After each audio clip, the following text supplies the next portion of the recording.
What's up, you guys? Sean Ross Sapp, Fightful, here with an emerging name in New Japan. A young lion no more. He's over in the States. Right now, he's in the UK as we film this. He just, In my mum's house. there you go. Just My got, mum's kitchen. and just graduated from the scene in Japan as a young, you're everywhere, Gabriel Kid. You're everywhere.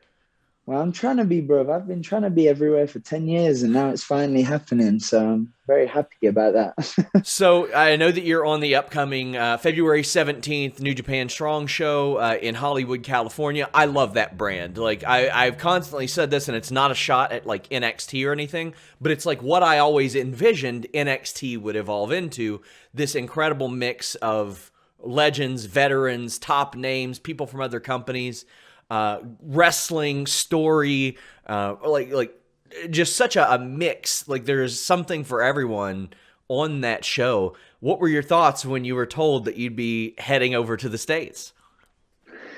Like I said it before, but I've wanted to be in the States for ages. I've always wanted to wrestle in the States, and that's a big hotspot for wrestling. And I grew up on American wrestling, but, I always envisioned like I wanted to do when I knew I was going to be in Japan in the dojo for a while, when that part of my career was going to finish, I always knew I wanted to be in America because that's where I was always supposed to be. I was always LA dojo, but I got stuck in Japan over COVID and ended up being more, training more in the no-gay dojo. But my boys are in LA, my team's in LA, and I'm just like glad to be back there now and doing stuff out there. As I mentioned, the February 17th show in Hollywood, you had mentioned that you grew up on American wrestling. What specifically did you like? I read online that you were kind of exposed to wrestling through a magazine. Yeah, so I found out about it. Well, I found out about a training school through a magazine. I found out about wrestling through watching, WWE at my mum's house or my grandma's house because I didn't have Sky Sports, which was what it was on. But I didn't have that. So I grew up on TNA and I'm wrestling Love Christopher it. Daniels. So, it's very professionally like satisfying to know I've got to that level. And like I grew up watching this guy and that's the truth now. And, and I could take a step back and be like, you've worked hard and you've worked to that level and now you're on that level. So let's go. Like I'm ready to, I'm coming to Hollywood to beat Chris Daniels. So let's go. I love that there's a generation of fans that grew up on TNA because, I mean, like, I loved pro wrestling. I was training in amateur wrestling. I don't know if I ever would have went to a wrestling school and taken a back bump if I didn't see Daniels, Styles, Joe at Unbreakable '05. Like, there's this whole generation, like Chris Bay. And we see Kiera Hogan. Like, she's got these tweets up where she was a little kid and she was like, I want to be the Knockouts champion, not the WWE champion. Like there is a generation of wrestlers that grew up on that. Was there anybody specifically that you looked at and you were like, I want to wrestle because of this person? Yeah, I can't lie. Like when I was watching it, like AJ Styles was my guy, and like, I mean, just look at his career and like the things he's done, like just, one of the best ever. You can't deny that. You can't argue that, but I hope one day, like I'm getting to wrestle Chris Daniels. I'd love to, test my, uh, test my skills and, my professional wrestling against Samoa Joe and AJ Styles too, and if there's any time to do it, I think it's now in the professional wrestling world, so Samoa Joe, AJ, what's up? Like, I'll fight anyone. I don't care. If you want to fight, I'll fight you. One of the things I love about pro wrestling is if you become a pro wrestler on your own, you've got to be a creative person. Like there aren't people who are not creative that get into this. You're creating moves, moments, stories, characters, promos, all that stuff. And Christopher Daniels is a guy that you mentioned you grew up watching. Probably somebody you envisioned in your mind at some point wrestling, but as time goes on, you wonder, can that happen? What was your reaction to finding out, oh yeah, you're going to be working Christopher Daniels? I mean, at this stage of my career, I'll be completely honest with you. Like a few years ago, before I was in New Japan, it would be like I'd see it and I'd be like, "Oh, this is cool. I get to go to work and like wrestle Christopher Daniels, but now I see it, I'm just like, I see everyone the same, it's an I love it. opponent to me, and I'm a wrestler, that's who I am. It's not my job. Like, who I am is a professional wrestler, Gabriel Kidd. That is who I am. And I just saw it. It's another opponent to me, but I can think about it, about what you were saying about that creativity. Like, I can think about it and be like, well, I know how his game works in certain aspects, and I can like pick holes in it. And, I'm at that level where I will watch his matches and know that I can avoid certain things. And that's exactly what I'm going to do. And I'm going to win. So I'm looking forward to it. One of the best pieces of wrestling advice I ever got was from Christopher Daniels, and I was like, man, you've been doing this for so long. Like, how do you do it and still do everything that you did years prior? And he said, I don't do anything in minute 2 that I couldn't also do in minute 30. And that's why you can come across maybe one Christopher Daniels slip up in his career, maybe, if you're lucky. Like, he's so meticulous and he's so particular. I'm really excited to see how that works out. You also wrestled Eddie Kingston lately. I know you've talked about it an awful lot, but what a match that was. That got all kinds of buzz, and I don't want to say put you on the map because a lot of people knew who you were, but it exposed you to a wide audience, like, as soon as you're hitting the States.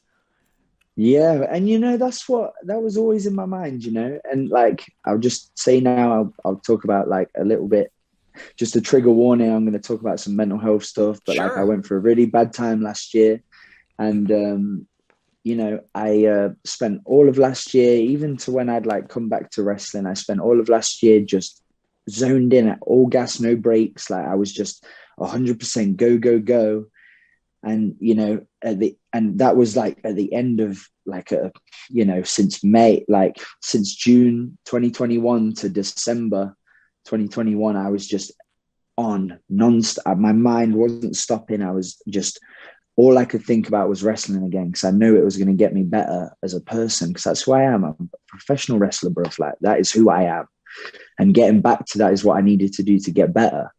And like that Eddie match, I've looked up to Eddie for so many years, and he just put out that Players Tribune article that was, really special. And I read it and I related to a lot of stuff. And I've spoken on a few podcasts since about, the love since I came back to the ring has been great, and it's what I've always wanted. But I find it very overwhelming just with my mental state sometimes. So when like, I really look up to Eddie, I really look up to him as like an idol, and in that category. And to get in there with him, I know he's down to fight. I'm down to fight.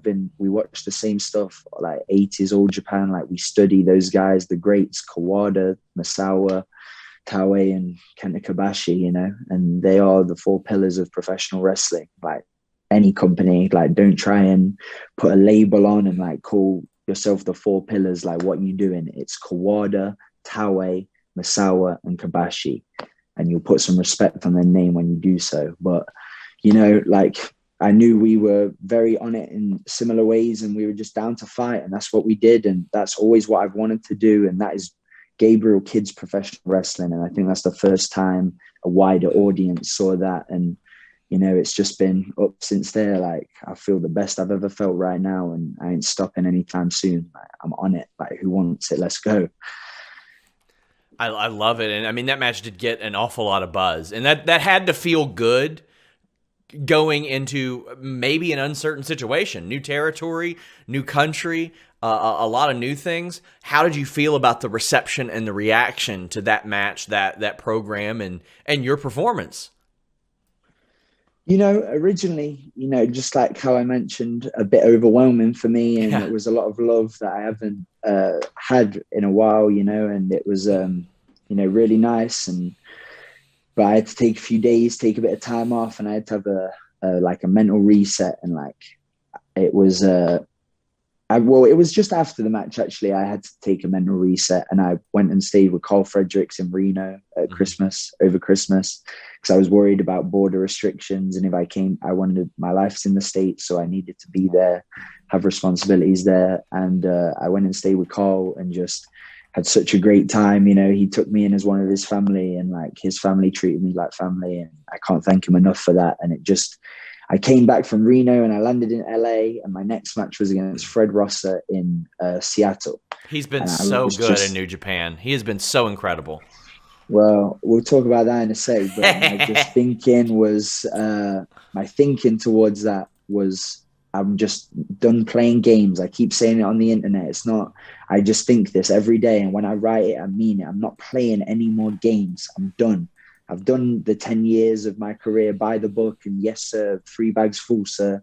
No more. Like, I am one of the best, and you people are about to know it. And I'm going to show you through my professional wrestling.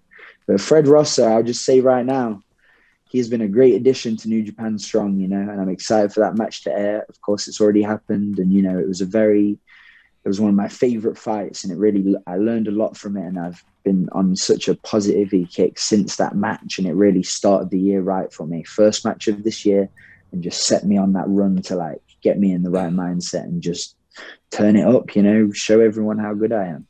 Was this run on Strong the first time you had ever wrestled in the States? Because I couldn't find anything before that.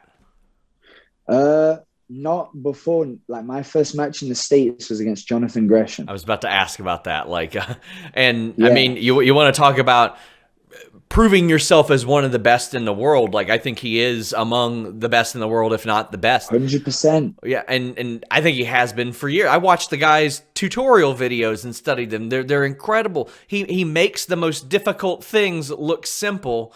And you were in there first match in the United States against him. What was that Not experience even like? that, bro. First match after 6 months off. Yeah. Yeah. That was my first match. And I really because when I came back from that match, you know, this is my life. And this is the main thing that I care about in my life. And I was dissecting a lot of things in my brain about mistakes I made in the match. And, you know, then I watched it back. I saw the footage when it aired, and I was like, oh, well, it was like, I was very, you know, when I could see myself rather than feel it, you know. Mm-hmm. I gave him a good fight, and, you know, I'd give him a good fight again. You know, I really want to have a rematch with that guy. Not just yet, you know, I'm very aware of where I'm at right now, but I'm 4-0 in the UK, and I'm wrestling Kyle Fletcher this weekend, and I ain't about to lose to him. So I'm going to be 5-0 on this tour. And then I'm going back to America. I'm keeping the ball rolling. So I'll wrestle Gresham again, but he's one of the best. And, you know, that was my first match back after 6 months, really a really hard 6-7 months off. And it really helped me get back in that and just know that I love this. And because there was a point where I didn't know if I loved it anymore, and that really fucked with me. And I just knew when I watched that back, my first match back, that I'm back, baby. You know, I ain't going away again. How are you feeling physically? I believe it was a neck injury you had. Yeah, I had some neck stuff in Japan, but when the time I was off for 6 months was because my mental health. Sure. You know, I'd you know, had a really bad time, and I've spoke about that, and there's a video where I explain what happened. But I just spent 18 months, and I just want to make it clear, because there are some things that I didn't get my point across in the speech that I couldn't at the time, because it was very emotionally hard for me. But I really want to get over that. I loved being a young lion in Japan, and that's all I ever wanted to be. I loved the lifestyle there. And up until like 2 weeks before I ended up leaving, I just had a really bad 2 weeks that I'm not going to go into. Like, I know what happened. The company knew what's happened. Like, that's our business, and I'd like to keep it that way. And, you know, just like this, I just had a really bad 2 weeks, and it just got on top of me, you know, and 18 months of stuff that I'd been able to deal with and cope with just built up, and I couldn't see it out. And that's what happened. And right now I feel the best I've ever felt. I feel great. Physically, I feel great. I feel mentally the best I've felt in a long time, and everything's just piecing together. And, you know, I had to take a step back, like, the other day, and be like, your life is crazy right Yes. now.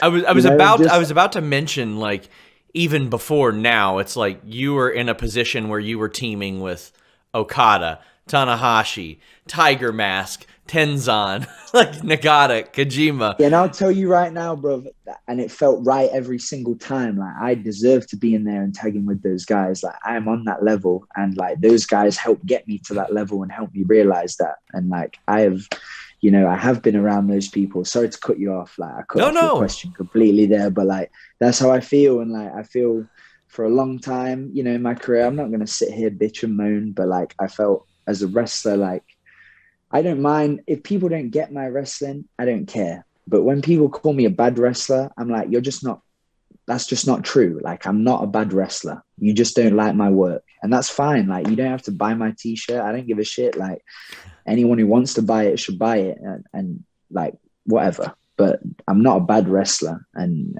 now you can't watch any of my matches now and no one can tell me shit. So don't even try. Like, it's not a question. And as we film this, like less than 2 weeks ago, I mean, you got rave reviews for your match against Akira. Like, just an incredible reception for that match. Now, that's after leaving Japan, coming to the States, getting a great reception for your match with Eddie Kingston, heading back over to the UK for a while. And keep in mind, when you're in Japan, you're teaming with all those people I mentioned. You're delivering every time. So you're going from continent to continent and having highlights every single place you go. What does that do for your mental health after a match like that where you know you killed it?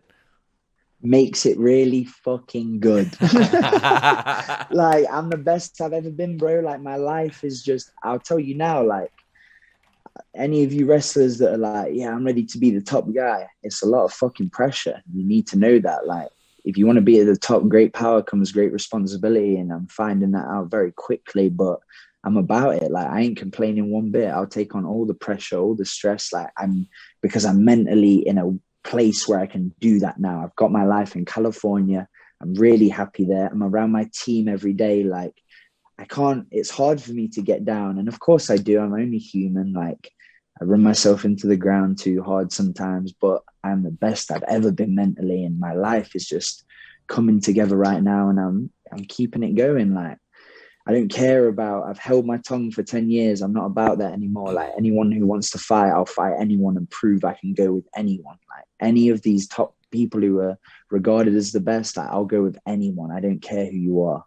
Like Dax Harwood and Cash Wheeler, I'll say their names right now. Like, everyone, like, they are my kind of wrestlers. I'll say this: I respect them both very much for the path they have taken and the wrestling style that they show the world and have highlighted in the world. But I am in that same category. So if you want to fight me, let's fucking go. Like, I'm here. What's up? Like, I'll open whatever door I need to make that happen. And that's all I need to say about it. Like, we can talk in person. I ain't bothered. So as we filmed this, literally yesterday, Switchblade Jay White popped up on AEW by Tony Khan's own admission because he slipped up and messed up the definition of Forbidden Door. So he's like, oh, let's go ahead and do it then. Let's bring Switchblade Jay White over here. Eddie Kingston wrestled you while under an AEW deal. That's got to make you feel optimistic knowing that the potential is there if the right situation is presented. Well, I'll just tell you right now, I don't know what plans are or anything like that. Like, I'm not in the loop with anything like that. I get told where I'm going, whatever. But I'll walk into AEW and slap any one of them. Like, I do not care about. Like, I've beat Cody Rhodes. People don't know that. Like, 2017, when I just turned 20, when I was a tubby little kid, I pinned Cody Rhodes. Like, I'm about this. And I'll go anywhere. And I think I saw that about Jay White. And, you know, I don't like Jay White. And if he wants to say something about me, I'll slap him too.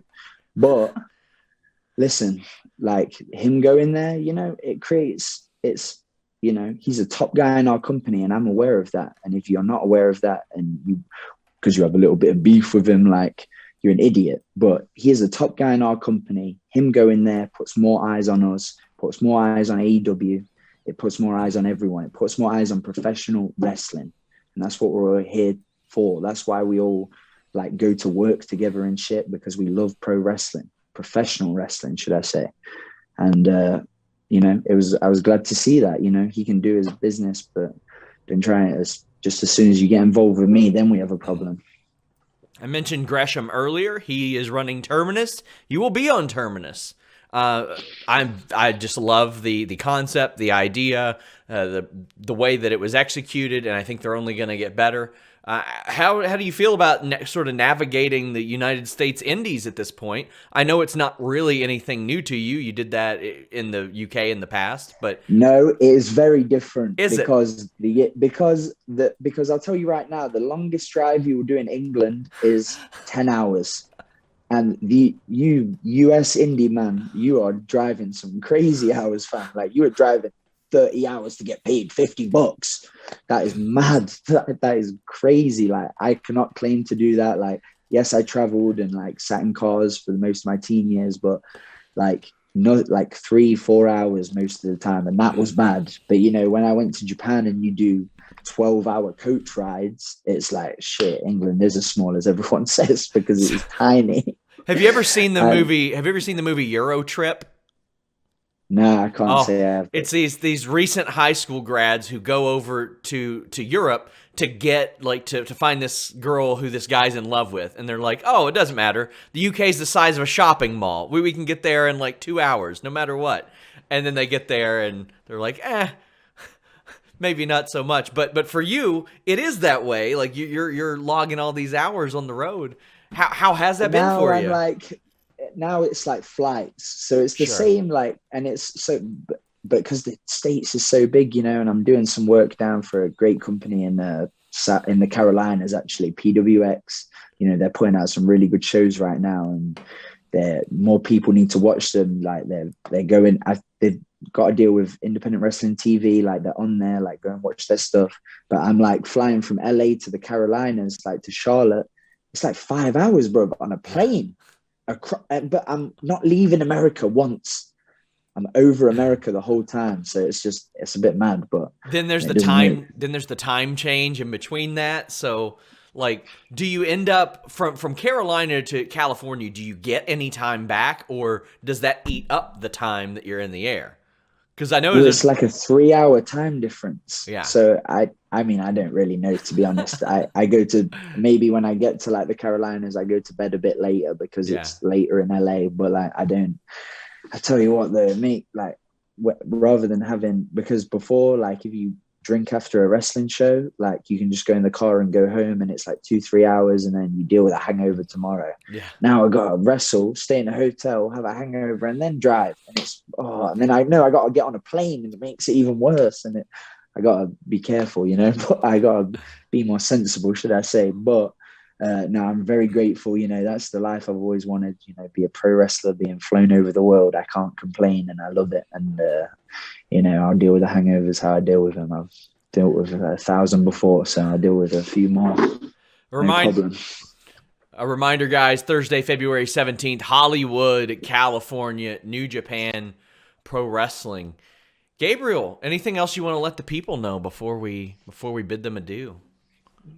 Yeah, and I've said this on a podcast that is dropping this Saturday. Rest Things, WRES Things, and they're a great group of guys, great group of boys from London. And like, I did a podcast with them, and I just said like, if you're gonna call me out on Twitter, because a few indie guys have been doing it, and a few people have like, my name's getting a bit of buzz, and people are noticing me more and saying, "Oh, I want to wrestle Gabriel Kidd." You don't want that. You do not. So don't come at me and like get my mentions, because nobody outworks me on my team, and that's facts. Like LA Dojo, we're not a gimmick. I don't care about gimmicks and shit. This is our life, and we're about to get what's ours. Like we have the best coach in the world, one of the greatest to ever do it, and we're all trying to get on that level. And we're all going to be, you're going to talk. There isn't going to be a one greatest of all time. It's going to be a collective, and that is LA Dojo. So don't come at me and try and act like you're bad, because you don't. Like, you can tweet all you want. You lot talk too much. Don't come at me, man. That's what I've got to say. Like, don't come at me. And anyone who is seen as in a position above me in wrestling, just know I'm on your toes, and I'm coming, and I'll fight every single one of you, because I'm done. Like, I've done 10 years of this. I've given 10 years of my life, and I've lost a lot, Sean. I've lost a lot in Sure. my life through wrestling and through the sacrifices I made. And there are people who are seen above me in wrestling. Like, there are people who have seen, like, I called out Kaito Kiyomiya, and people are telling me that, like, oh, you didn't get to see that young boy. Like, shut the fuck up.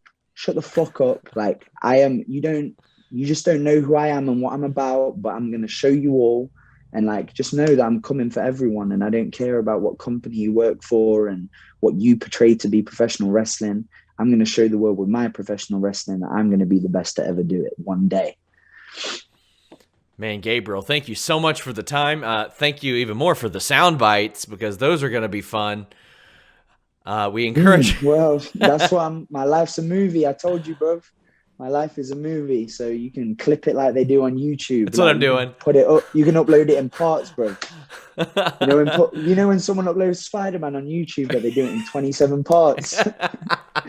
That's this interview. 1/27, and then you go through and you just hope they autoplay to the next one. That way, it skips from 1 to 6. It's going to be completely out of context. Put them in a playlist. You got to upload it in a playlist, bro. Come on, you're a social media guy. Come on, man.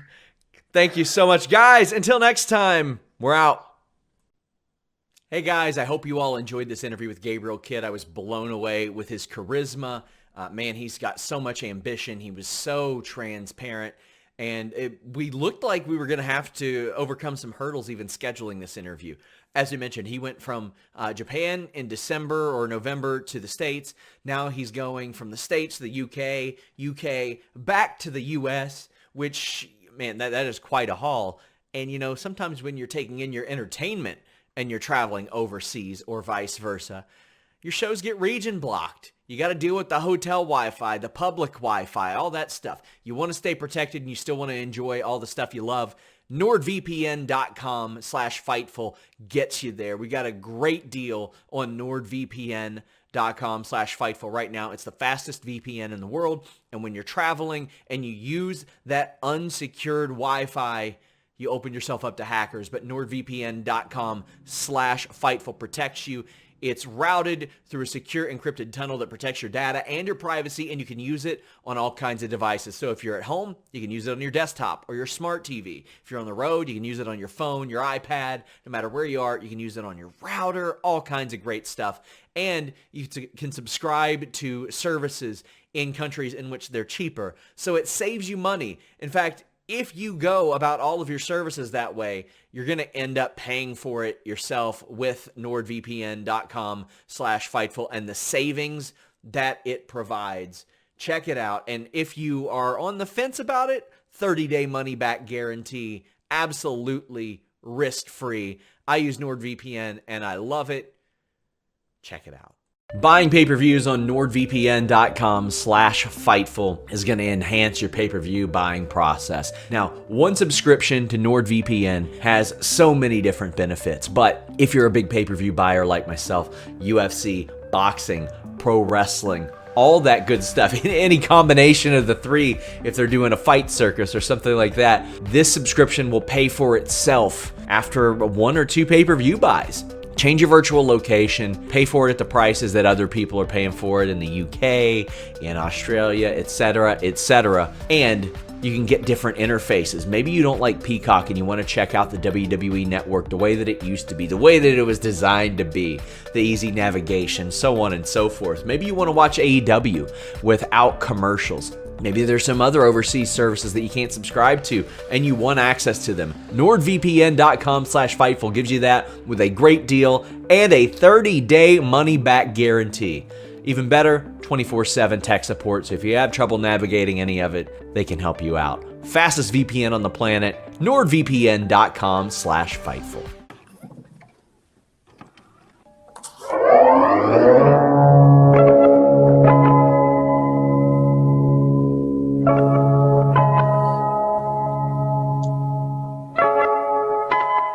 What's up, you guys? Sean Ross Sapp, welcome to Fightful. You got a name, you know. Dare I say, one of the best interviews that we've ever had here on Fightful, and he's back. He's going to be back at New Japan Resurgence. I'm back, baby. He's back. It's Gabe Kidd. How you doing, man? I am a madman, you know. I'm doing very well. Back in America, ready to slap up Eddie Kingston tomorrow. It's not even tomorrow. I'm that excited. It's 2 days. Well, as we film this, you know what? When this airs, it'll be tomorrow. So, get it up tonight. Okay. Okay, I'll do that then. We got Eddie Kingston, Gabe Kidd, New Japan Strong Openweight Championship, no ropes, last man standing match. Whew. How much work have you done in your career without ropes? I started on judo mats. This ain't nothing new Okay. to me. I mean, this is easy to me. No ropes is no problem for me. In the dojo, Shabbat would make us not use the ropes on purpose, so I don't need no ropes. I can hit you with a clothesline as hard as if I was hitting the ropes 10 times. So it don't matter about the ropes. It don't matter about the stipulation. It don't matter about anything. Tomorrow I'm going to it's not even tomorrow. It's the day after tomorrow. But on Saturday, May 11th, is it May 11th? It's May 11th, yes. May 11th, I'm going to fucking kill Eddie Kingston. I'm going to show everyone that I'm the one, not him. Not him. It's me. When people have asked me who I think the breakout star, English speaker, you've seen AJ Styles, Will Ospreay, Prince Devitt, you've seen all these people. The first name that comes to my mind is Gabe Kidd. Like the first time I did an interview with you, I was like, I was blown away. Like I'm not even going to pretend. I was like, holy shit, this guy gets it to such an unbelievable degree that nobody else seems to get it, to understand it, to really jump into every fight that you're about to have. Like everything depends on it. Like Because I don't even. Because it does. This shit sent me loopy. This shit sent me balmy, so it does matter to me that much. Everyone just turns up. Oh, I've got an 8-man tag today. F that. I turn up to every match like it's the main event of Wrestle Kingdom. So that's what a lot of people are missing. Do you know what the problem with pro wrestling is now, Sean? Is that everyone is so fucking boring. Oh my God. You know how many Will Ospreay lights that you see? You know how many Zack Sabre Jr. lights that you see? You know how many Gabe Kidd lights that you see? There's many of them. I see them on Instagram every day. But listen, I'm one of one. Nobody does it like me. Nobody can bop it like me. Nobody can slap man up like me.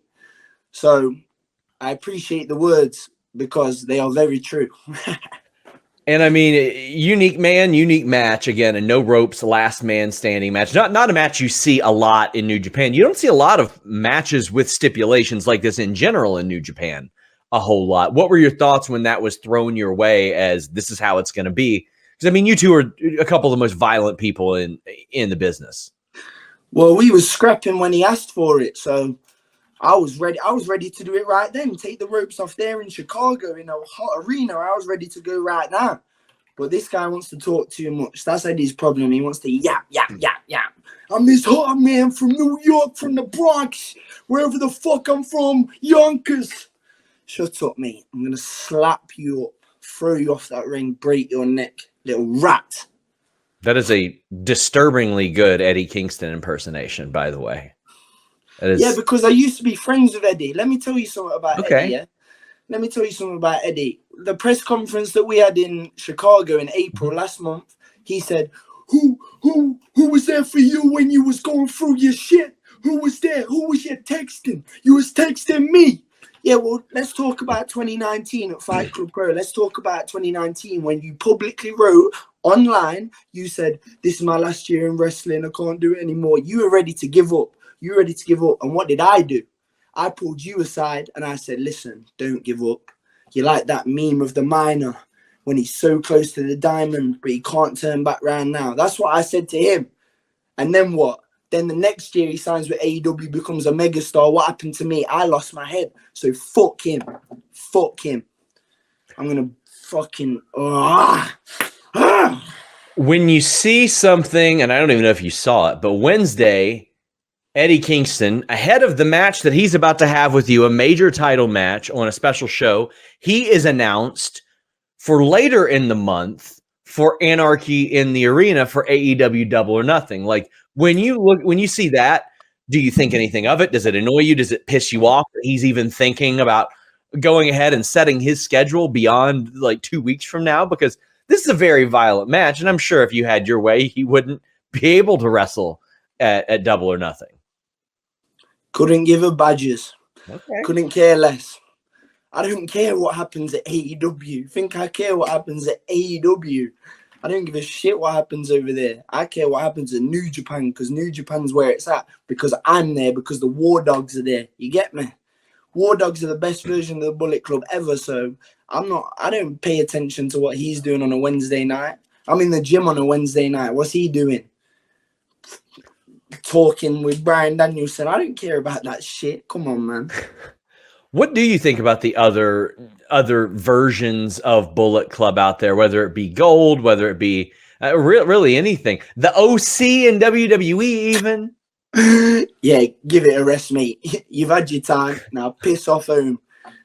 Try something new, will you? Listen, this Bullet Club is the best Bullet Club it's ever been. That's the fact. Bullet Club Gold, fake. It's not real. How is that real? What? Where did the Bullet Club start? Huh? Japan, New Japan. Yeah, exactly.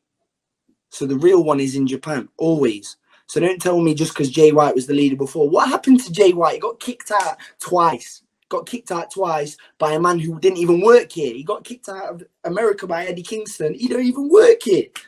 So how you tell me he's going to have a version of Bullet Club? No, mate. The time's done now. It's our time now. Everyone out there, your time is finished. All these 40-year-olds trying to have main event careers. You're mad. I'm 27, peak of my life. I will destroy every single one of you. Are you crazy? You're mad. I was going to ask if any of the other versions you looked upon fondly, but it doesn't appear that you do. I'll slap up Jay White any day of the week. I'll say that now. Any day of the week. Give me the call. If that was an opportunity for something like Forbidden Door, was that something you'd jump at the opportunity for? If they send me a fat bag of cash, yes. That's all I care about. You want me on Forbidden Door? It's a fat bag of cash. Yeah. Speaking of, word was that your contract was coming up earlier this year. You re-signed with New Japan. What went into that? Because they had promoted you for a major cage match when I don't even know if you were under contract. Listen, that's between me and them, yeah. But I'll tell you this: we're talking about fat bags of cash.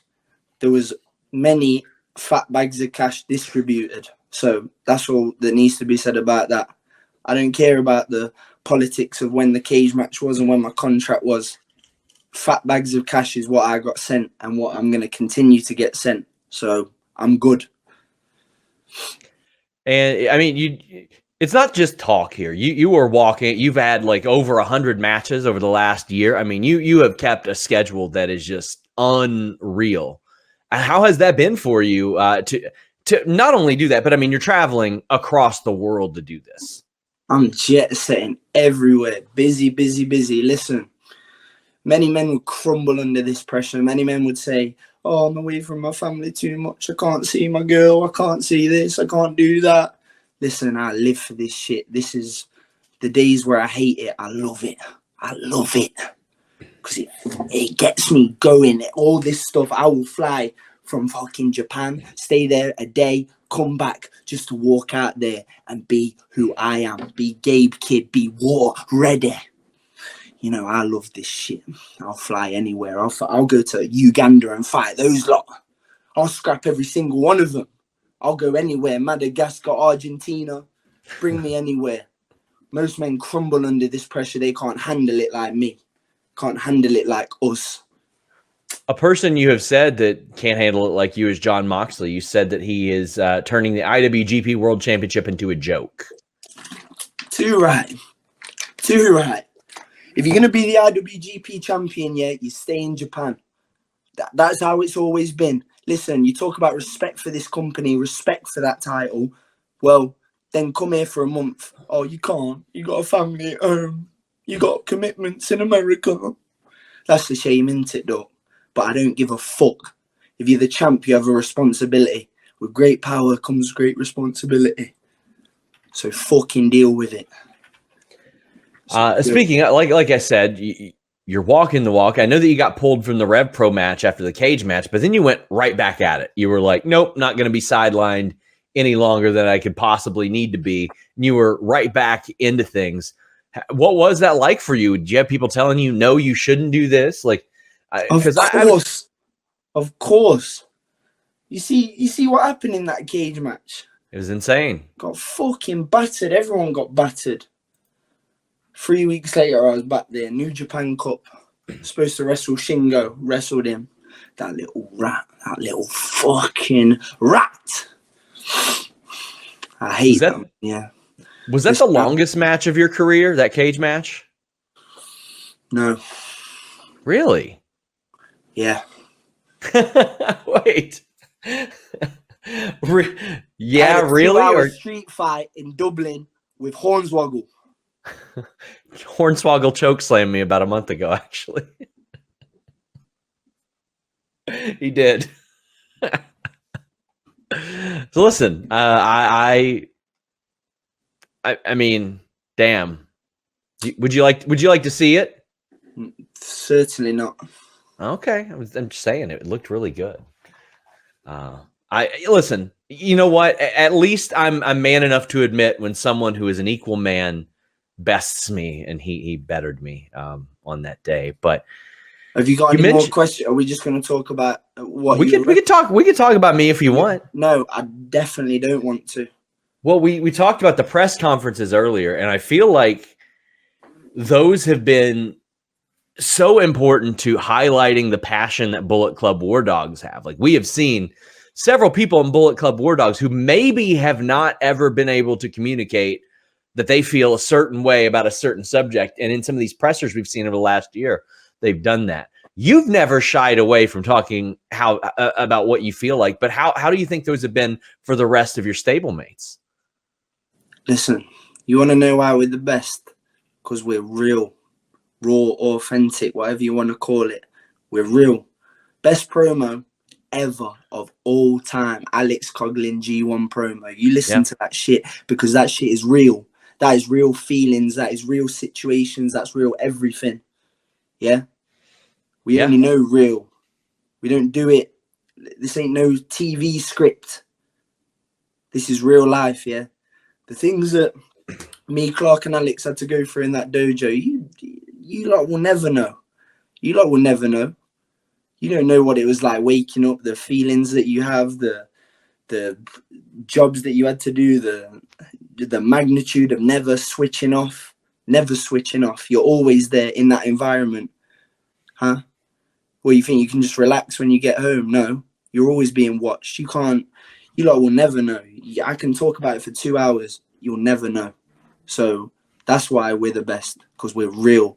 And the stuff that David Finlay has experienced, the stuff that Driller Maloney has experienced, if you lot know the half of what Driller Maloney had gone through, what any of us have gone through. So that's why we're the best.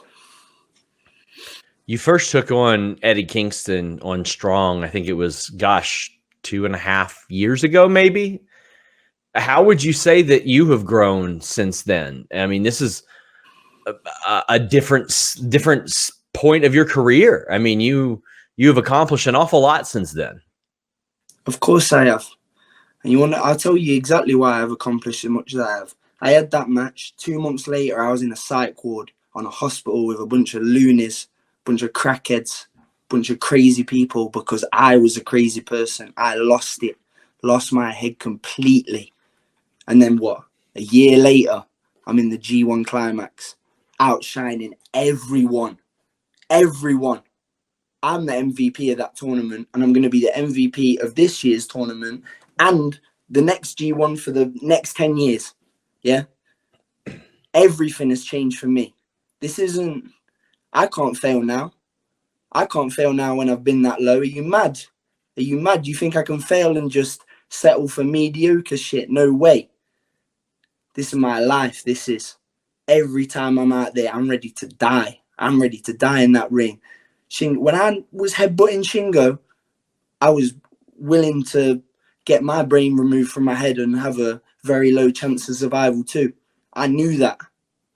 Going in, and I did it because this is it for me. I can't get no office job. You think I could ever take orders from anyone in the office? I do not. Exactly.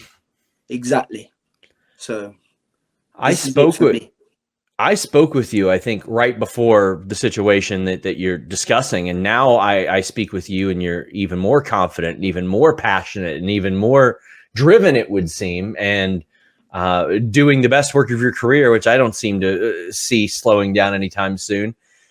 Did that situation like give you sort of that perspective and like how did that affect you as you emerged from that? Because I'm sure obviously not a pleasant thing to go through.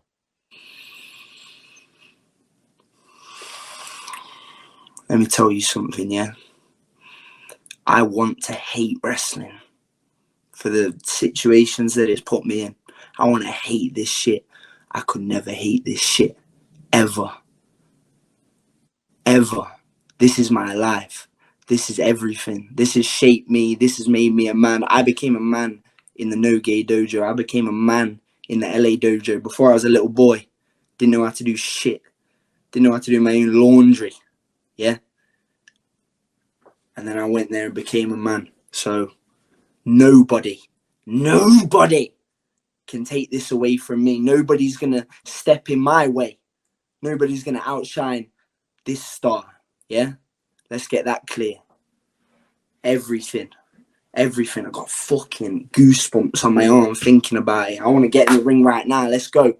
Where is he? Get Eddie Kingston on here. Where's Eddie Kingston? I want to talk to him. Let's talk to him right now. I could email him. I don't have his number. I'll get on Instagram Live and go off at him. Let's go. That'd be cool. I'm ready to go right now. I'll do it after this interview. I don't give a shit. That would be fun, honestly. But I look at especially the last 6 months. You've been on just the most insane tear, from Osprey and Rev Pro to the Takagi match to Hanare to the cage match to, my gosh, the first Eddie Kingston match. On top of that, like it's been unreal. And not only that, I mean, again, the schedule you're keeping up is unreal, and you're not missing a beat. Has that been an adjustment? Is it just something you're ready for? Or like, are there any hurdles that you're facing that people might not even know about? No. Because I find myself in these sticky situations and I know I'm good. I've been through the fire. I don't care. I can handle any situation. I got God with me. I got my people with me. I got everyone with me. So, no, it's been an adjustment for sure. New Japan didn't even book me in the first half of last year. Then the second half of the year, they're getting me on every plane. They're making me catch 14-hour flights to Japan like it's the 26th bus to Nottingham. Are you mad? So, of course, it was an adjustment. But that's what happens when you're this good. So I knew this was gonna happen one day. This is the thing. This is why I'm here right now. This is why I am where I am right now, because I always knew. I knew it when I was 14 years old, chubby. Nobody believed in me. Very few people believed in me. Joseph Connors believed in me and the people around me in there in Nottingham. So they're the people that know, but there was a lot of other people on the British wrestling scene, popular names, that didn't believe it. And where are they now? They're in the fucking mud, not doing shit. So fuck them. I'm doing it because I know I could do it. I always believed in myself. And I knew that when I went through that dojo, I know I could do anything. And then I went through that situation, then I'm even more invincible. So light work for me. Light work. Last question, as we wrap up, a reminder, guys, New Japan Resurgence, May 11th, you are going to want to see this match. And honestly, all the matches on that show, I mean, like Mustafa Ali and Leo Rush is on the kickoff of this. That is an insane match. But I'm sure it is. Are Bullet Club War Dogs actively recruiting? Are you happy with what you got? Or is it one of those things where you've always got your eye on who might be a good fit? Listen, that ain't even my decision to make. I don't think about that. You think, no, I'm preparing to go to war. I don't think about that. I'll let David Finlay think about that. That's none of my business. I'm not concerned about that because I'm in the ring. I'm doing that shit. I'm on the outside throwing chairs at people's heads. That's what I care about. So if anybody wants to step up, I dare you to try, because you'll fail either way, regardless. Reminder, guys, New Japan Resurgence, May 11th. It is a crazy card. Moxley, Shota. You got Lawler and Fred Ross are teaming up together now. You got Stephanie Vicur and Alex Windsor. Just unreal card. But you got Gabe Kidd against Eddie Kingston. No ropes, last man standing for the New Japan Strong Openweight Championship. Any final words before you head in to New Japan Resurgence? None? Okay. Tune in. Buy the pay-per-view. Get on Fight TV, wherever the fuck it's being sold at. New Japan World. Get on New Japan World. Because I'm the best wrestler in the world right now. Let me say it right now, yeah? Let me look at the camera. I am the best wrestler in the world. That's me. So you need to be, if you're a fan of wrestling, you need to be watching New Japan. NewJapanWorld.com. Pay the subscription, 999 yen. 999 yen. Pay that. Watch the best wrestler in the world. It's a very, very, very good bargain. You get me? Standard. Like Gabe Kidd, in the dark. It is always a pleasure. You're always and you talk fighting better than anybody that I know, and I mean that legitimately. True. There is nobody that gets me more pumped up to watch them fight than Gabe Kidd. So we're very fortunate, guys. Check it out, New Japan Resurgence. Until next time, guys, we're out.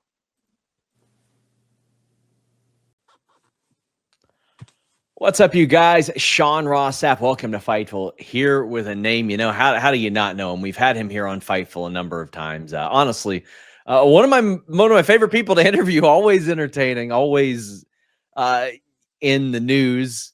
We got Gabe Kidd here. How you doing, man? You already know who it is, Big Gabe Kidd. New Japan Pro Wrestling, Big Gabe Kidd. What are you telling me, Sean? You seem sprightly today. You seem very happy. Come on, the sun's out. Of course. I'm famous. Of course, I'm happy. Indeed. Like, okay, so obviously there's some heavy stuff that we're gonna get into. I reached out to you for a reason, but they did announce Long Beach upcoming show. You got Oiwa, you and Oiwa squaring off. But how you feeling about that one? Listen, mate, you booked out some of my time to talk to me about Oiwa. Come on. You said it yourself. You reached out to me for a reason. You know what you got to talk about. So let's talk about it. I'm not thinking about Oiwa right now. Everybody knows what I'm thinking about. So let's talk about it. Okay. So I thought maybe we'd do a little bit of an icebreaker there, but I don't think you need an icebreaker. So last week, obviously we heard what happened with you and Kenny Omega, but then I had a very generous member of the Japanese press who was like, I can't run this video, but you can. And what's your problem? What's your problem? Snitch. I saw you saying snitch gave you that. You were getting mad about I was trying to talk to him off camera. First of all, the only reason all them Japanese press people were there is because they just interviewed him. I knew where he was going to be after he got off the mic. So I was like, hold up. I've never met this geezer before. I'm going to go and speak to him. Then they hear something happening. They go and interrupt regardless. And there was somebody else filming as well, apparently. So I just went to talk to him. I've never spoke to the guy before in my life. I had never mentioned his name when I was drunk on Twitter. I mentioned his name and he wrote some paragraph back to me about, oh, maybe if you're lucky and win the G1, I'll bless you with a Kenny Omega touch. I was like, you think I give a fuck about you geez? I was just saying it because I knew there are some people that would love to watch me batter you. So I wasn't trying to do anything. And I told him before pro wrestling, before anything, I'm a man, right? I don't mess around with this pro wrestling stuff. If you mess up my name intentionally, all these guys like MJF and Kenny, they think they're acting so cool when they get my name wrong, when they know it, when they obviously know it, and they're just trying to act cool in front of another bunch of uncool people, which are their fans. So it's just funny to me. So that was what seemed like it kicked it off. I could see in the original video that got provided to us that you were telling him, get your name right. He had done an interview right before that where What did he called you? Whatever kid. It wasn't your name. Call me Greg Kid. Greg Kid. Acting like he didn't know who I was, like he hadn't responded to me already. So first of all, you look dumb.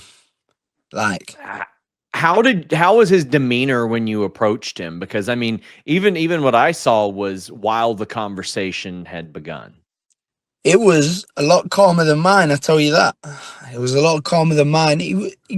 I'd never met him before, so I don't know if he's heard stories or spoke to people about me, but I don't fuck around, man.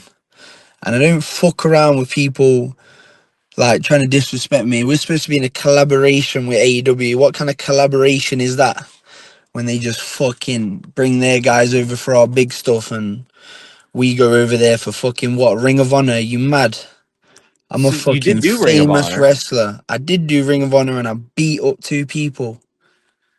So I remember looking at the replies of that video, and somebody had indicated that maybe somebody chanted Kenny at you during that match. Was that something that you heard, or is that just internet bullshit? In Ring of Honor? Yeah. Yeah. The whole crowd was chanting it. The whole crowd was chanting it on Ring of Honor, where he is not in the building. He came back to New Japan before he came back to his workplace. How does that work out? I was going to ask how you felt about that. New Japan is number one, because he knows New Japan is number one. He knows where the best wrestling is. He said it in his promo.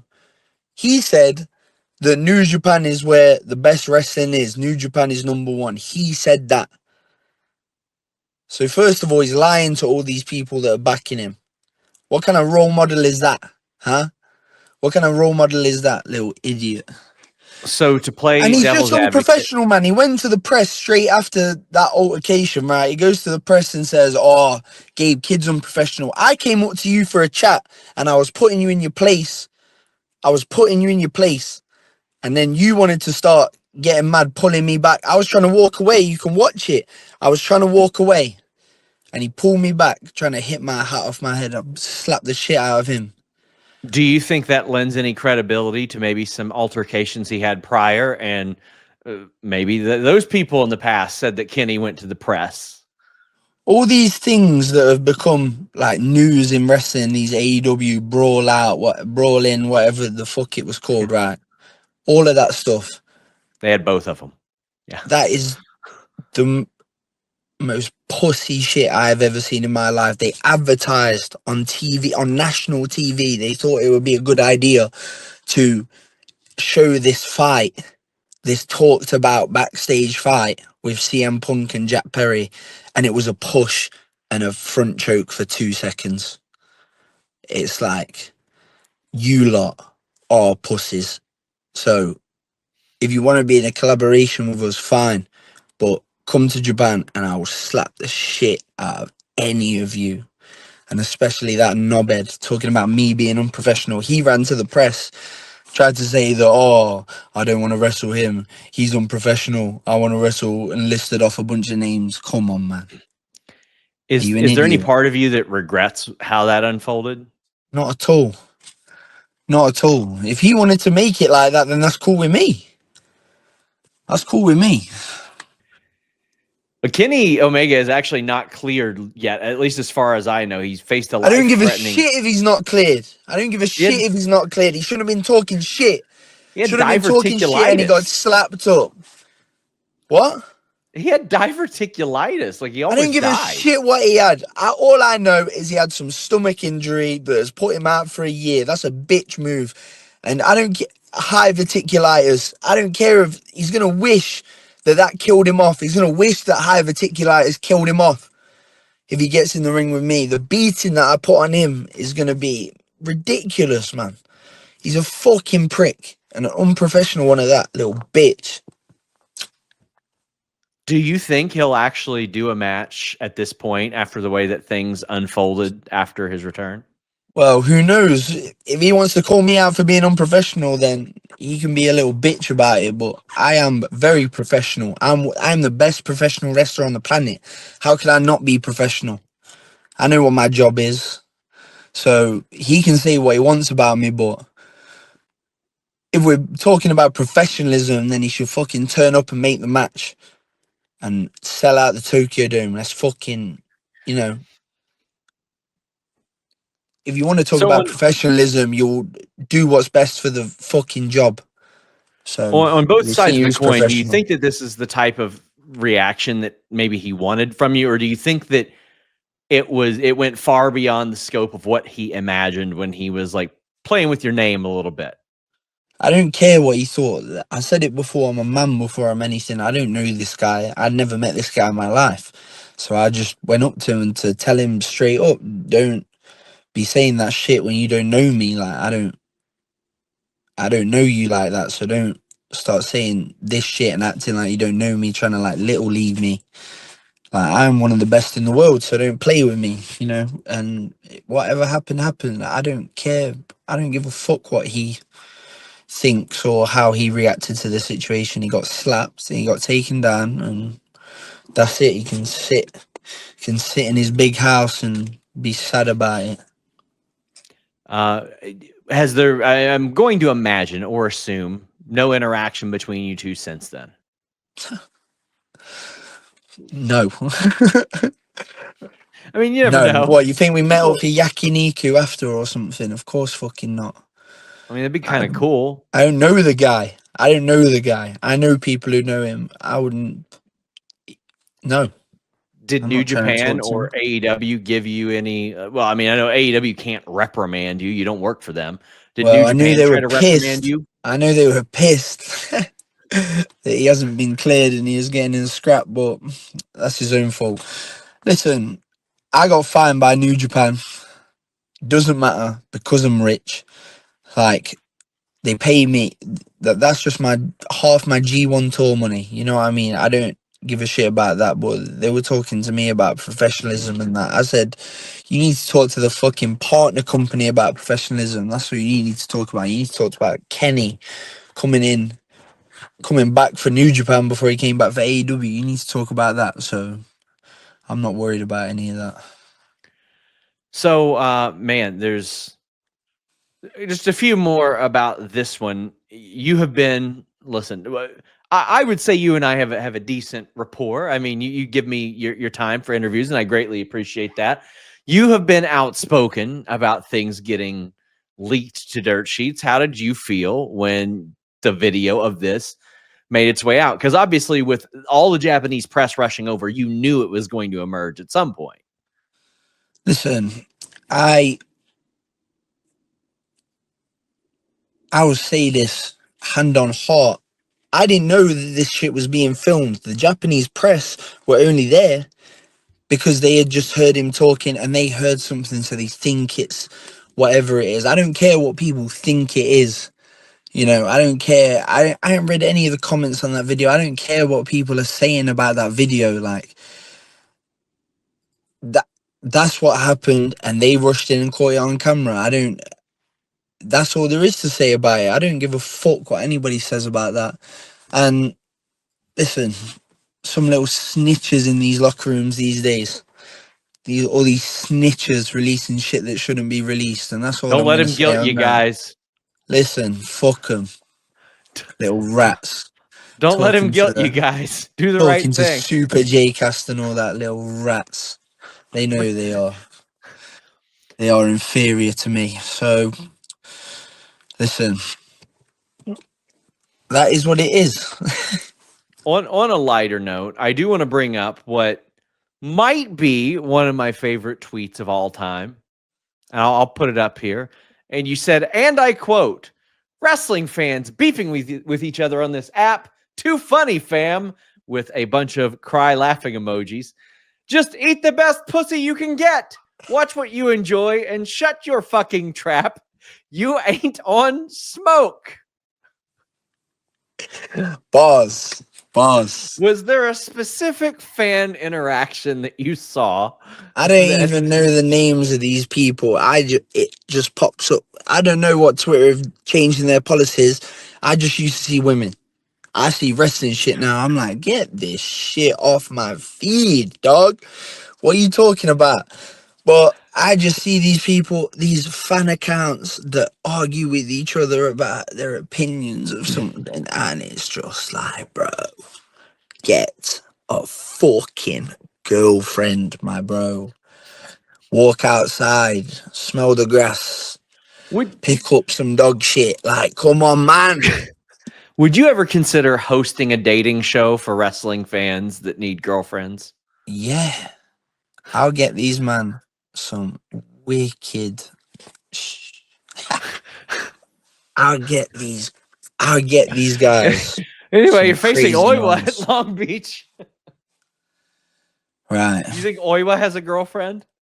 Fuck no. Look at him. Yo, what did they just call him? Roy the Mullet. Yo, they call it, his name is The Grip. Roy the Mullet. Ryohei Oiwa. That, don't end the interview there. Like, that is the last point. You can't chat to me about Oiwa. Ryohei Oiwa. He's a kid. I remember, listen, Vegeta, I remember his first day, same day as Oiwa's. I remember them both, little bald-headed, shaking like this. Let's go some of this! Let's go some of this! Shut up. You just had a great match with both of them Vegeta. kids. Listen, if he wants to stand up, he's got some balls, Oiwa, but I'm going to slap him down just like I slapped down his teammate. And ain't nothing any of them can do about it. And then I'm going for Zach. Then I'm going for Kenny. No, I'll go for Kenny first, actually. I'll deal with Zach afterwards. Become very famous off this match. See, I felt a little guilty asking you this much about Kenny, but I mean, it seems like you're game to talk about it. So what happens? What happens in your ideal scenario? Do you all have a match? Do you all just fight wherever? Do you all meet? Do you say, hey, we can meet up at New Japan Dojo somewhere and just duke it out? Like, no chance.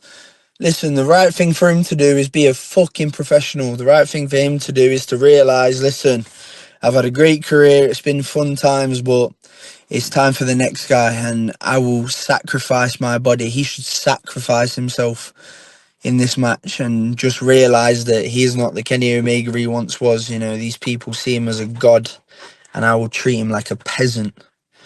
And they will see me as a god, and New Japan will take its top spot back as #1 pro wrestling company in the world. And that's what I think he should do. I think he should be a fucking professional, pull his thumb out his arse and stop crying. Yeah? You got dealt with, you got warned, and now it's time. So, fuck him.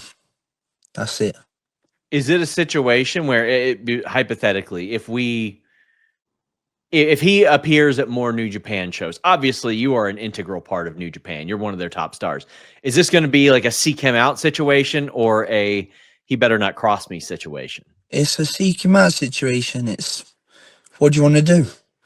You know, I'm not one to run away from these things. I'll go up to someone. I don't give a fuck what you've done. I don't give a fuck where you've worked. Like, I will walk up to you and we'll say what's what. So it's a seek him out situation, and whatever happens there, happens there. You know, that is what it is. So we'll see. I don't know. I'm not a fucking genie in a little lamp. I don't know the future. Kind of cool if you were. If he's not a bitch, we'll see what happens. Gabe Kid, I want to thank you. So, I mean, listen, I know that this has been a situation that it exploded on my social media, and I was like, "What the hell?" I'll see if he's opening to talk. Over 1 million views on a fight. As we wrap up, I'll say this: how do you remember the entire situation unfolding from the first approach to when the fight got broken up? I just felt when the minute I started talking to him and he started defending, like, I was just like, this guy's a pussy, bro. I could feel him shaking. I could feel him getting ready for a fight as well. You know, he was twitching at certain points. And then what happened. He tried to touch me. So as soon as he touched me, it was game on. I slapped him. And then he hit me with a little punch, but shrugged that off. And you saw what happened. It's not, I don't need to play it. Well, that is how I remember it. And I look forward to the next time. Did any part of you feel bad about fighting a guy that isn't cleared? I don't give a shit. Listen, a few of your subscribers probably been talking about me. I've seen some people been talking about me, saying I'm reckless and unsafe. Oh, you can't give Kenny Omega Gabe. It'll hurt him, just like he hurt Eddie Kingston and this guy and this guy and this guy. I don't give a shit. This is pro wrestling. This is pro wrestling.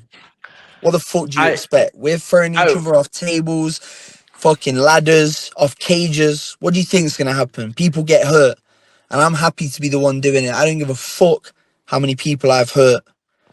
People turning down bookings against me because they don't want to get in the ring with me. Yeah, good. None of you should want to get in the ring with me. Put a pasting on these, man. Well, I will say one thing I respect about you. You do what you say. And I remember vividly when we talked in May, you said it was sort of disrespectful for Eddie Kingston to even have planned to be in a match later that month after facing you. And he did not make it to that match in late May. He hasn't made it to any matches since. Yeah. He's been sitting at home wanking over Kenta Kobashi, watching Kenta Kobashi and eating Chick-fil-A. Because that's the kind of loser he is, man. That's kind of loser he is. You do you. If that's what floats your boat, then you do that whilst eating Chick-fil-A. But he's a nerd as well. But we don't have to talk about him for a while. He'll be out for a while yet. I promise, I don't think it's funny that he's hurting. I just wanking over Kobashi is objectively funny. But Gabe, I would like to thank you so much for giving me your time and speaking candidly about this, because listen, I know a lot of people probably want to talk to you about this, so I appreciate you giving me that time. Yeah, we call Sean Ross up. God. Just tell all your little sources that they're bitches from me. I can't do that. I'm not going to be doing that at all. Tell them that. Maybe Kenny's one of them. Well, fuck him there. That'll make him even more of a bitch. That's hilarious.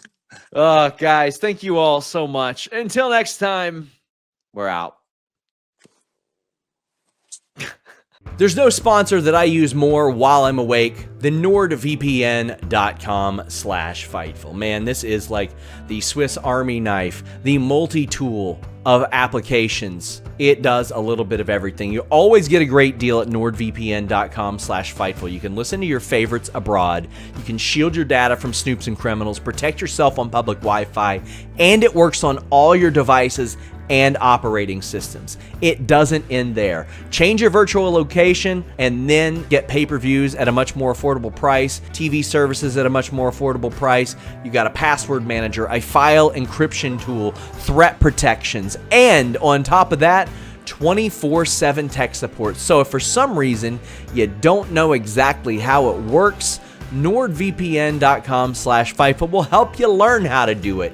Check it out, NordVPN.com/Fightful. What's up, you guys? Sean Rossap, welcome to Fightful, here with a name you know. How could you not know him? Man goes viral all the time. Oftentimes when I'm speaking with the fella, we got Gabe Kidd. You'll see him this weekend at New Japan Pro Wrestling. Strong Style Evolved in Long Beach, facing Oiwa. And I mean, we had mentioned you facing Oiwa in the past, and you're like, nobody gives a shit. But they want. And are you going to make quick work of it? How's this going to work out? I see. Well, no, I thought I saw 30-minute time limit. No time limit listed. How you feeling as strong open weight champion going into this weekend? I feel incredible. Let's get that clear, yeah? I feel great. This is preparation to me. So no time limit, no problem. I can beat him for as long as I want, or I can finish him soon. It's win-win for me. It's win-win for me. So I'm looking to January 5th. That's all I care about right now. That's where my focus is. That's what I'm locked in on. So this is training. This is live sparring. And it will be going in my favor. I tell you that. Now, of course, you do have Oiwa this weekend, but listen, everybody is talking about the match with Kenny Omega and how that sort of unfolded, came together. Again, the clip went viral. You've been known to say some pretty extreme things in relation to people. He was no different. But I haven't spoken to you since I spoke to Kenny, which a couple days after that, he was like, yeah, now I want to talk. Yeah, I'm sure he did. Did you watch it or did you read it? Did you? You didn't? I saw some clips, but he can say what he wants. I've been wrestling this whole year, actively war ready going into fights. So he can do whatever he wants to prepare for this. He can go to the gym. He can hang out with his little friend Ibushi. He can do whatever he wants, but it's not going to compare to anything that I'm going to bring to that match, that fight. Let's get that clear. It's not a match, it's a fight. So he can do what he wants. He can say what he wants. The fact is he's a pathetic, weak man is the reality of the situation. You're a pathetic man. It's easy to say that stuff when you're not fighting every week away from everything that you care about. So don't chat to me about anything. You used to be great and now you are lunch for me, dinner. So I've actually never talked to Kenny outside of doing interviews with him. So I only know him in that sense, but like I've been doing this for quite a while. I can tell when somebody is trying to get somebody else riled up, and Kenny is very good at that. He had a quote, and I'm going to read it to you just now. He says, everyone has their own personal space and bubble. I don't know this guy from a glory hole in the wall, and he's right up in my grill, talking at me, pointing at me. I don't think that terminology, glory hole in the wall, is an accident. I think that he knows that's disrespectful. I think that he knows that comparing you to, quite honestly, a hole in which men stick their dicks through in order to, I don't know, you can add up the rest there. How did you feel hearing that? Did a little bit of you respect that quote, or were you just like, I don't give a shit? It's entertaining to me because he's such a nerd. He is such a nerd. Like, you know, when you're in Japan and you see the people that they're like set on going there so they can buy some anime merchandise, like he is in that category. Like, he loves Japan so much because he likes to go to Akihabara and see the little maids, little weird fetish nerd. So, yeah, he can say whatever he wants. He's not going to get in my head because I know where I've been this year and I know where he's been. You know, you've been in a hospital bed, mate. So talk the best trash that you want to talk. I'm going to decimate you. Like, you're not going to be ready. And I'm always war ready. So he called you a giant poop stain on the image of New Japan Pro Wrestling. That's funny because anytime I see New Japan being talked about in the news, my name is involved with it. So that's ignorance. Ignorance is bliss, but it's not going to be bliss when you're getting slapped up by me and you realize that you shouldn't have been talking shit. He claimed that these were your 15 seconds of fame, and he cares about the working relationship between the two companies more than he cares about you, of which you have said, fuck AEW. Yeah, I don't care. I don't have a single care in the world about the relationship between us. What relationship? What relationship? Bunch of pack of nerds over there. Pack of nerds over there. Is there anybody there that you're particularly fond of that you like that catches your eye and you're like, you know what, they're not so bad? Where? AEW? AEW, yeah. The Rizzler. The Rizzler's good. I saw Bobby Lashley this week and I asked him when he was going to put the Rizzler in the Hurt Syndicate, and he said, well, we're always recruiting. Yo, he can come and... Nah, he can't even join the War Dogs. I'd slap the snot out of his nose as well, to be fair. Rizzler? I'd beat up the Rizzler in a minute. Yeah. Really? Yeah, I'd steal his Instagram and just change it to Gabe Kid 01115, and I'll just. So you already have that one? You'd need a different one. No, I have 015, but I'll put an Okay. extra one in there, angel numbers and that. So yeah, I'll fight the Rizzler and steal his Instagram account. I did talk to Big Boom AJ of the Costco guys. He talks about spreading positivity. Why don't you do that more? Why don't you spread positivity? Because I'm not a very positive man. I am very positive. I'm positive at making money. I'm positive at being extremely handsome. I'm positive at being the most violent wrestler in the world. Like, I'm positive in those regards, but I don't care about any of these other people. I don't care if they don't like what I'm saying. I don't care if they feel a certain way when I say things like, what you gonna do? Tell me off. I'll fucking go to your nan's house, make myself a cup of tea, and then tombstone her. So it don't make a difference. No one in this pro wrestling game, industry, whatever you want to call it, can say anything to me. If the Costco guys invited you out for a double chocolate chunk cookie, would you go with them? Would you entertain that? No. Really? Nah, not a chance. Just beat up the Rizzler. What did you think of people I care about? Actually, no, that's a lie. There are two people I would like to slap up. It's not that I respect either of them. So I don't respect anyone apart from my friends. But I would happily slap up Takeshita.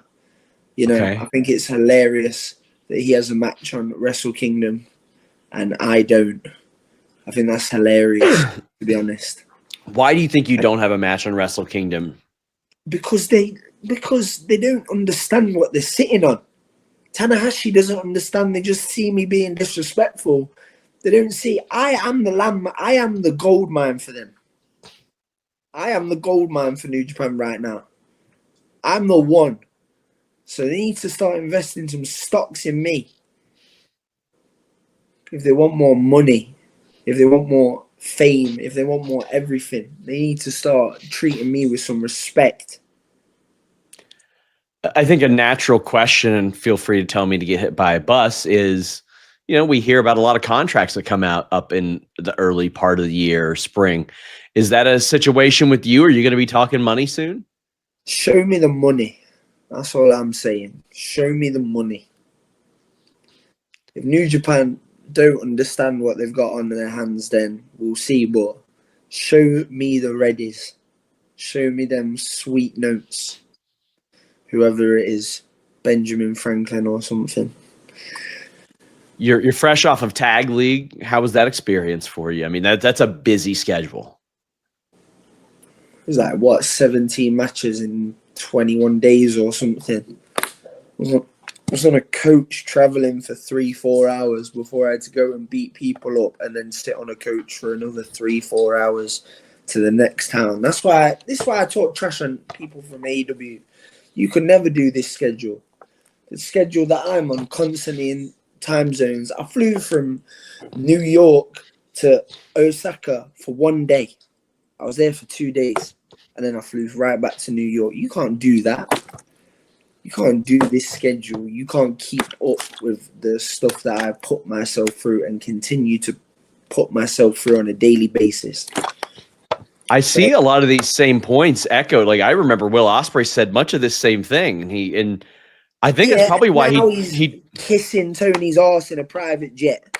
So bum Will Ospreay. I don't care about Will Ospreay. But you can't. The fact is, New Japan, the hardest company in the world. We are the toughest. The toughest, you know. So I don't want to hear anybody talking smack when you go to TV once a week, have one match for 15 minutes tops, and then you go back home. So don't chat to me. Takeshita, Daniel Garcia, I'll slap him up as well. I remember he was talking shit a while ago. So let's run it. Let's go. What did he say? We were talking 2 years ago, chatting shit to each other online. So I'm ready to go now. It never materialized. I'm ready to go. Put us in a stadium, pay me 50 racks, 50K, and we'll fight. But you ain't getting me if it's not for numbers. I'm a serious man now. A very serious man. I might be mad, but I'm a serious man. So I'm interested in your take, because when Ospreay did sign with AEW, you heard Triple H mention that he was running from the grind. You seem to think that anything but New Japan is sort of not the grind. How would you stack up what you all do compared to WWE, AEW, and the like? Because I asked you where you were residing before this, and you mentioned 2 continents that were not even the continent that you wrestle on mainly. Yeah, exactly. Running from the grind. What? Going. Come on, man. Come on, man. Your wrestlers are D4 volleyball players, man. Division 4, you know. NCAA Division 4 volleyball players. Like, shut your mouth, man, about running from the grind. You can't. Listen, what? You can say what you want, but this schedule in Japan is like, that's back in the day, WWF. So, whatever. He can say what he wants. I don't care about him. I'm a better looking bold man than he is. So, that's the only thing I care about him. But this is the grind. New Japan is the grind. This is real fighting spirit up in here. Real fighting spirit. So I don't want to hear nothing about no other grind. You ain't grinding like us. Your opponent this weekend, Oiwa, has been on, I mean, probably the best run of his career of late. I mean, got a win in the tag league. Career, Sean? I mean, not yet, maybe, but for 3 years, mate. But I mean, he's had some incredible matches over the last month or so, or really the last few months, especially in Noah and Tag League and the like. You don't seem to be putting much stock into him. It's not that I'm not putting much stock in him. I think him and Vegeta, if you look at it on paper, like for wrestlers who are 3 years in, you don't get much better than that. I don't see anybody on that level in any other company for 3 years of experience. Like, let's get that clear, because they're New Japan trained. This is the best system in the world. But I pinned Cody Rhodes before I was a young lion. I chose to do that, to elevate myself, do it the right way. So it's not that I'm not putting stock in him. It's just, I think it's funny that he thinks he can beat me. That he thinks, I used to watch him train. I watched him learn how to be a pro wrestler while I was lifting weights. I was in the dojo pumping iron at the same time. So there's no logic behind him beating me. I'm going to do a segment. I don't know how often you scroll YouTube. Have you ever seen like Enzo Amore shoots hard on Simon Gotch or whatever those clips are? Okay. Well, I've got one called Shooting Softly, where I ask you, a person who doesn't usually say nice things about people, to say some nice things about a variety of people that I'm going to mention. And it hasn't always worked out great. MJF was one that didn't exactly work out great with. So I'll throw out his name. What about MJF? Have you ever met him? How was that? Wank stain, twat, nerd, loser, fucking turkey head. Needs to go to Turkey for his head. Wait. One more. Yeah. Knobhead. There you go. Okay. Shingo Takagi. Fucking fat baby man. Fat baby man? He's like a little baby, like compact into like a muscly body, like walks around.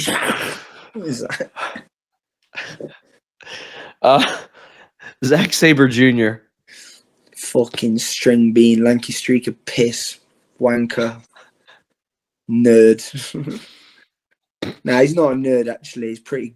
I mean, he's got a decent taste in music, but okay, dickhead. Yeah, dickhead. Fred Rosser.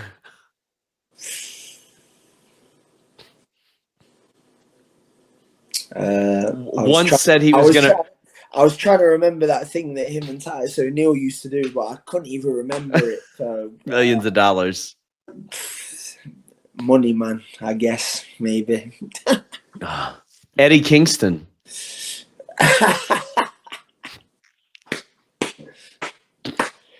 Chick-fil-A eating, wheelchair wheeling, broken leg rocking, no back fist popping because you're out injured. Loser. Come on, man. My prey. That's what I say about Eddie Kingston. How about Hiroshi Tanahashi?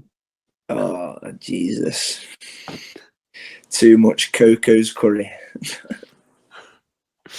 Your opponent this weekend, Oiwa. Baby. Akachan. Little Akachan to me. I'll rock him to sleep and throw him the ring. I got one that you've wrestled quite a few times. Hiroki Goto. The biggest what could have been. The biggest what could have been in New Japan. But you're a strong wrestler, Goto. But the problem is, mate, you're very dumb. You're like, what's that film with Jim Carrey and the other geezer? Well, Dumb and Dumber, innit? It's like, if that guy was a Japanese pro wrestler, it would be Hiroki Goto. Like, I was watching the Tag League final back, and he's on commentary, and I powerbomb Naito for a table, and you just hear him go, "Oh, mate, are you all right? Is there anything going on up there?" I don't think so. You absolute idiot. It's like Lenny from Mice and Men. Oh, no. Oh, Yoshi hair, she can now wrestle. Boom. That's how I think. This Sunday, it is New Japan Pro Wrestling Strong Style Evolved in Long Beach. Anything you want to let the people know before we go? Yeah. Tune in. Fight TV. And I might be on the news again if they let me on. In Los Angeles. So I don't know if that's supposed to go out yet, but I've said it. So I mean, listen. I might be live in the next few days. So tune into that. Tune into New Japan World. Cop the pay-per-view. And yeah, it's gonna be light work. Then I'm just gonna be in LA partying. So it's cool. Tell Snoop Dogg to pull up. Tell Mercedes to tell Snoop Dogg to pull up. She's on this show, actually. She is on this show. And it's in Long Beach, man. I think he's got a WWE deal. I think he's like an ambassador because he carries around that gold belt for them. Snoop Dogg. Forget Snoop Dogg. Snoop Dogg wants to smoke with me. That's what I heard. Guys, check it out. New Japan, Strong Style Evolved, Long Beach this weekend. Until next time, we're out. Bye. What's up, you guys? Sean Ross Sapp. Welcome to Fightful, here with a name you know. How could you not know him? You love champion. Me on this Fightful Select, don't you? I do. Love having you on Fightful. Come on, it's always good seeing you. We got Gabe Kidd ahead of what is likely to be one of the biggest matches he's had in his career. Would you say this is the biggest match of your career against Kenny Omega at Wrestle Dynasty this weekend? It's another match to me, Sean. It's not. Everyone keeps coming up to me. Oh, you've got this coming up. Yeah, I had Tag League coming up and I fucking battered everyone in that too. So it's nothing. It's another match to me against a guy who's been off for a year. So no, I am not worried. No, it is not the biggest match of my career. It's going to be another day at work. I'm going to go and batter I'm going to injure another AEW wrestler, get paid handsomely for it, and keep talking my shit. So no, I'm not. It's not the biggest match of my career. So you're not on the Wrestle Kingdom card. You are on the Wrestle Dynasty show. Do you feel any particular sort of way about that? I mean, it's a big weekend, obviously. Of course I do. This is another thing about New Japan. They don't want to see me shine, man. These guys don't want to see me shine. Of course, they got all their little boys on there. They got Shota on both shows. They got Suji on both shows. They don't understand what they got with me, but they're going to understand after this weekend when I pin what many consider to be one of the greatest wrestlers to ever do it, who I consider just another bum. That's when they're going to do it. And I seen that you was reporting some stuff too. Oh, Gabriel Kidd's contract is coming up that Fightful has learned. I don't know what rat was talking to you and told you that, but they're going to... I did try to ask you and you wouldn't tell me. Of course I didn't. I don't talk to you guys. You remember what I tweeted, man. Come on, man. Dude. I don't care about that shit, but they're going to pay me very handsomely after I beat this top star in professional wrestling. I know that. That is always a little awkward when I do ask the person directly, even though I know the answer to it. But I got to try to ask you. It's common knowledge. New Japan. You're wasting your time, bro. Just put you know. I'm not allowed to assume. And you put it out anyway, so it is what it is. I'm not allowed to assume in my line of work, though. Well, what little rat was telling you about my contract then? That's what I want to know. Anywho. I can't tell you my sources. Oh, all right then. Well, fuck whoever it was. Well, how about this? Sources told me that you celebrated your New Year in Japan. You were singing some karaoke. Oh, was it? Little rat at the party. Standard. Oh, a rat in the pro wrestling. Were you? What a shock. What were you there singing? Were you singing the new AEW theme? I'm so excited. Was that what you were singing? Don't ever do that shit ever again. I mean, what the Jesus. Yo, tech yourself. Is that what belt? Is that an AEW Continental Classic belt? No, it's some shitty indie belt I won 10 years ago. Fuck that shitty indie belt and fuck the Continental Classic as well. Really little bad. Little fake G1 over there. Oh, we want to be like New Japan so bad. Well, come here and you're going to get battered like New Japan do it. So that's what I'm there to provide. Man, so how are you feeling physically going into this weekend? There's obviously, you got the travel, you got a lot of stuff going on. How are you feeling?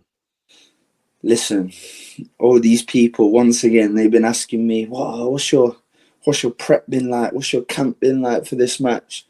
I've been going out. It's been Christmas, baby. I was out on Christmas Eve all day long. I was in the pub at 8 a.m. until 4 a.m.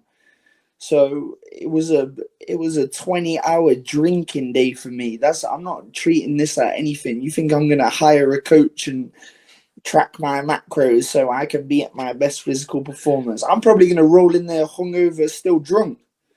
I don't care. I feel great. I feel great always.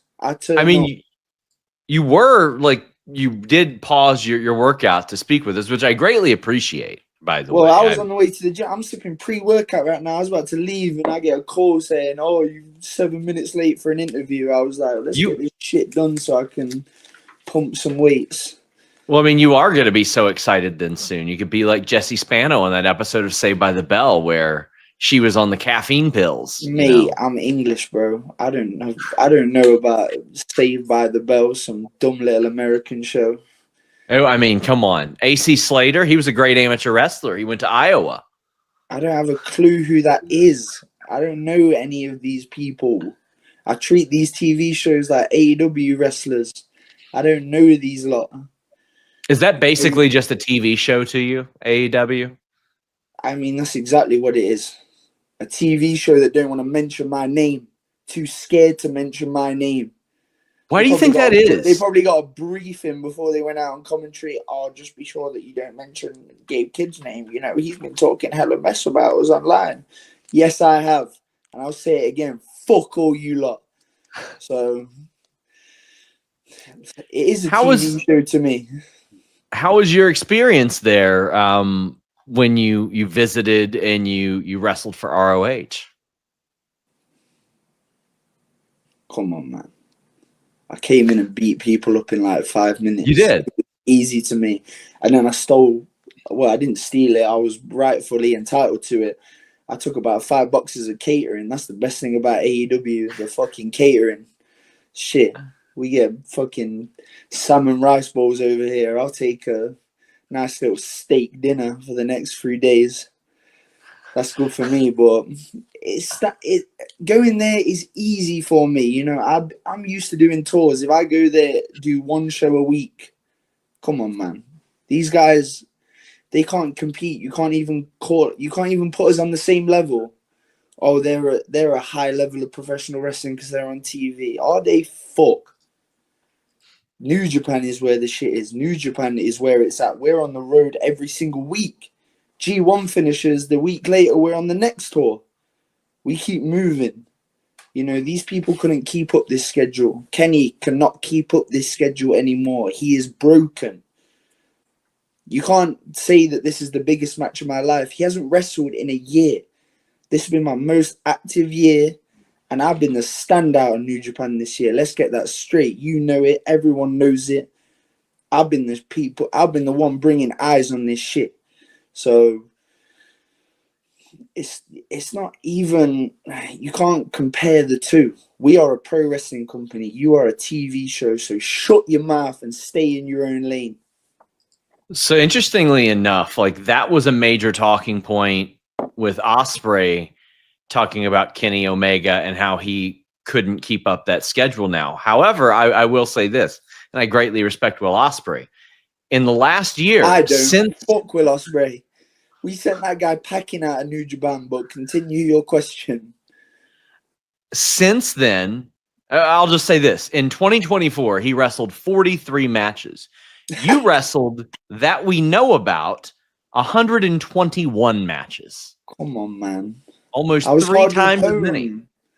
You can't tell me when you get to go home for 6 days of the week, spend time with your family. I saw my family like 5 weeks out of the year last year. 5 weeks out of 52 weeks. I saw my family. I was comfortable. The rest of it, I was uncomfortable living in Japanese hotel rooms. People ask me where I live. I live on the road. I'm a real road warrior. I'm not going to talk ill of the dead, but I'm more of a road warrior than Hawk and Animal. Both of them guys, like, we're the real road warriors in this. War Dog's the real road warriors in this. We on the road every week, beating people up. And when we've got time off from Japan, we're going up to Indies and slapping man up every day of the week. So, yeah, we're about this. You can't even compare it.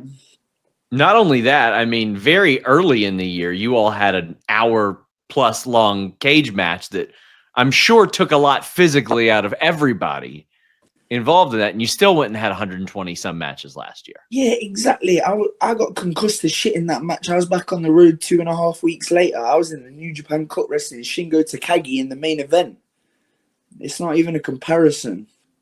So it was a busy year. It was a good year. I made lots of money.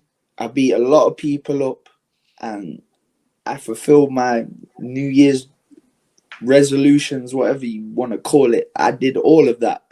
I did what I set out to do, which is what I do every single time. Nobody with no suit in an office can tell me what I'm going to do. I know what I'm going to do in this game. I know what I'm going to do in this job.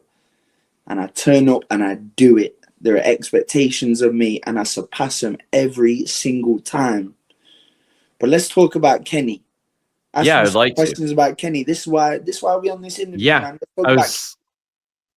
He came back to AEW at World's End. He showed up, and I would say, I don't know about confronted or what with Okada. At least production seemed very heavy-handed for something 7 months down the line. As I outlined last year when you faced Eddie Kingston, I was like, well, that's awfully ambitious to plan something that far ahead when Gabe Kidd is wrestling him. It's incredibly ambitious to say that he's going to be at Dynamite next week. I tell you that because Eddie Kingston was supposed to be in some big pay-per-view match. And what happened there? He didn't make it. He still sat on his sofa watching me seething because I took him out. And Kenny going to be doing the same thing. He's going to be out for another year. Maybe 2, actually. He was disrespecting me a hell of a lot more than Kingston was, so I might have to take him out for 2 years. Have you, listen, I don't know how close the quarters are there in the days leading up to a match. I believe he was supposed to head over there yesterday. Have you happened to have seen him, heard that he's in town, anything like that? I don't give a shit where he's at. Listen, I'm about to turn up to the press conference today, and he's going to be there, so, you know, we'll see what mood I'm in. We'll see how many highballs I've drank up to that point. We'll see what cracks off, but I'm going to see him today. I know that. I don't give a fuck when he got in. I got in early. I got here before New Year's. I'm well rested. I'm well trained. I'm in prime shape right now. Full of highballs every single night. What are you talking about? It's game over. There's not even a comparison between me and that little nerd. And he's going to learn that he shouldn't have been talking shit on me. Shouldn't have been disrespecting me. You know, everyone thinks they know what's going on. They think they know that, oh, Kenny is in this position. Kenny is this. He got to do this. And Kenny's going to win this so he can go on to... He ain't even going to make it to Dynamite. Never mind. They're advertising for pay-per-views months in advance. You just said it. He ain't even going to make it to Dynamite this week. So you can... All them plans... Right now, they're like, oh, he's back. We got to get him on TV. We got to show all our fans Kenny. He's not going to be around for much longer. He's not even going to make it back. You're going to see him on that pay-per-view, whatever the fuck that was with that bitch Okada. And that's going to be it for another year. So thank you. Pay me, you fucking rats. You mentioned Okada as well. I mean, obviously, they've got history and all that. But I mean... Like, does anything go through your mind when you see that? Is like part of you like, why do you even care what Okada's doing right now? Like, why aren't you worried about? I don't give a fuck what Okada's doing right now. He ran away from here because he knew that the new generation were coming up and he can't hang anymore. So he went AEW for an easy paycheck, and that's that. He went there to make easy money, and he's been joking around the whole time, looking like an absolute clown. It's not even a comparison. Greatest tournament wrestler of all time. Come on, man. Come on, man. You're walking around slapping people on the head like it's a joke. You ever do that to me? You slap my bald head like that, I'm going to get up and knock you straight out, you little prick. You cheeky little prick. So it's not, but I'm not thinking about Okada. I'm going to deal with him when the time comes to it. But it's not even going to get to that. They want to keep all their guys away from me. They're going to want to keep all their guys away from me because they put them in the ring with me, and I'm going to keep taking them out every single time. I'm going to fuck them up and hurt them. That's what I do. I hurt people. I injure people. Oh, Gabe Kidd, you know, oh, he's going to injure Kenny. Yeah, I am. That's exactly what I'm trying to do. This guy's coming back from a stomach illness. You think I'm not just going to punch him in the stomach? But I'm going to take as you should. Time. I'm gonna say what I'm gonna say at the press conference. You're gonna know what's gonna, you're gonna know my game plan. I'm gonna tell him. I'm gonna give him a 1-up. I'm gonna give him a head start, an advantage on me. I'm gonna tell him how I'm gonna act when the match starts, and I'm gonna out wrestle that motherfucker. I'm gonna out wrestle him. I could easily walk up, punch him in the stomach. I could finish that match in 2 minutes. But I want to take my time because all these people think that he's the best. I'm going to prove that I am the best. War Dogs are the best. New Japan Pro Wrestling is where it's at. This is the best wrestling in the world. Fuck all that talk, and I'll out wrestle every single one of their wrestlers. I can tell that the schedule you maintain is something that you take pride in. So when you see Kenny Omega is...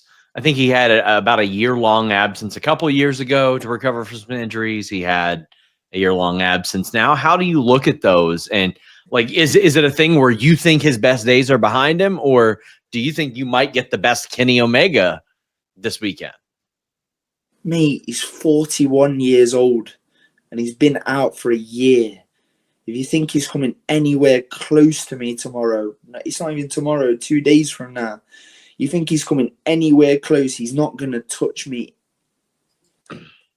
in any way. He's not as fat. He's not going to be as fast as he used to be. He's not going to be as strong as he used to be. I don't care if he has this star power that everyone talks about. He cannot compete with me.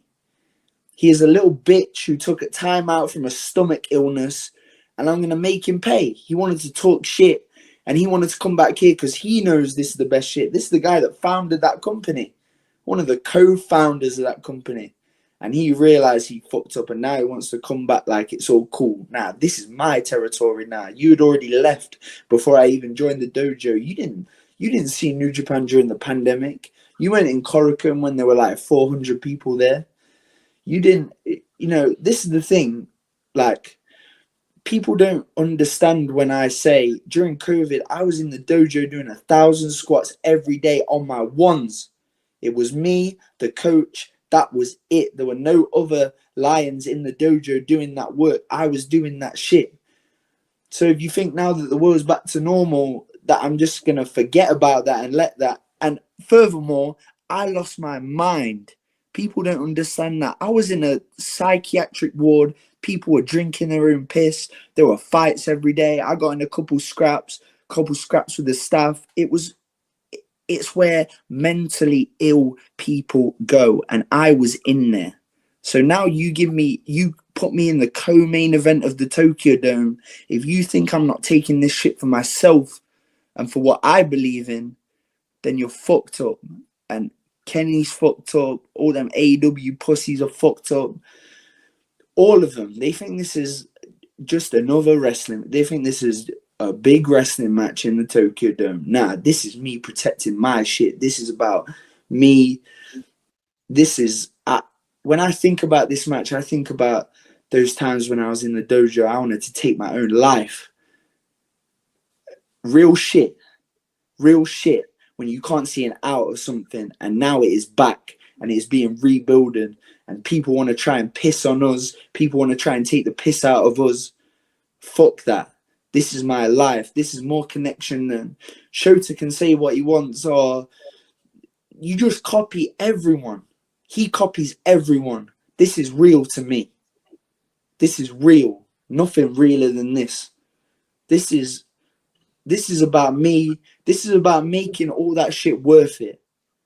And when I get paid very handsomely next year, as I have been done this year, even more than this year, then the hard work will pay off, and I will drink a very expensive bottle of champagne. But this isn't a business to me. This is my life. This is my mental state. People let's talk about this. You want to know what I felt like? Heath Ledger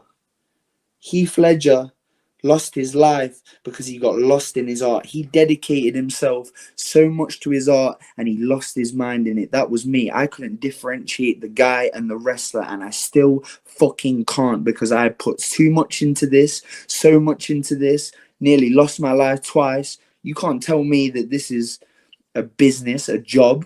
Are you mad? This is my life. I've only known pro wrestling since I was 11. All the lessons I learned in my life are through pro wrestling. So and one guy takes a year off and thinks he can come back and disrespect me. Fuck you. I don't care what you've done before. I don't give a shit about anything that you've done in the past. It's not about that. We in the now. This is the present, 2025. Your time was 10 years ago, and now you're finished. You're done. So that's where I'm at. These people want to keep disrespecting me. Fuck all you, man. So as we wrap up, a reminder, Wrestle Dynasty this weekend. Of course, that is my most anticipated match is Gabe Kidd versus Kenny Omega. With the performance that you're saying you're going to put forth, and you mentioned New Japan paying you handsomely. I mean, obviously something like that would bring an awful lot of negotiating power for you. Yeah, exactly. People try to talk to me about my contract. I say, you talk to me after January 5th when I pin what many regard as the best wrestler to ever do it. You talk to me then. Because first of all, I'm going to put this company on the map when I beat him. And second of all, I'm going to put myself on the map. Everyone will know my name after this. Every single person in the wrestling world. I'm not on TV. I don't have a global reach like that. My global reach is beating people up like this. This is where I shine. I don't get a weekly spot on TBS. I don't get a weekly spot on Netflix. I don't need that shit. I get this shit popping. I turn up, I beat people up in a very fashionable way with slaps, chops, punches. I don't need no fancy moves. I don't need any of that shit. I'm going to turn up and I'm going to systematically pick that man apart. Anything that he's tried to do, you think I ain't studied? I watched 40 plus hours of Kenny Omega matches. I know everything that he goes for. I know what comes after the Snapdragon.